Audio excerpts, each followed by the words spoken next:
সবচেয়ে বরকতময় বিয়ে ওই বিয়ে যেই বিয়েতে খরচ কম। শুনতেছেন? হ্যাঁ, আমলের নিয়তে শুনেন।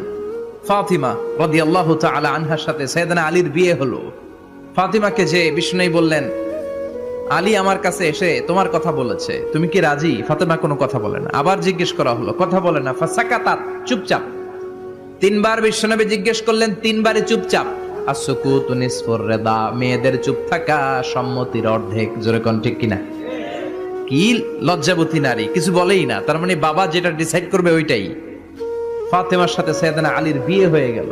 সামান্য কিছু কাপড় পেয়েছেন, সামান্য কিছু দিরহাম পেয়েছেন, সামান্য কিছু মহরানার বিনিময়ে বিশ্বনবীর কন্যা সাইয়্যিদাতু নিসাই আহলিল জান্নাহ, সব নারীদের সর্দারিনী, যে ফাতেমা জান্নাতের দরজার ভেতরে ধাক্কা না দিলে কোনো নারী জান্নাতে প্রবেশ করতে পারবে না। সামান্য কিছু মহরানার বিনিময়ে বিয়ে হয়ে গিয়েছে। সুবহানাল্লাহ।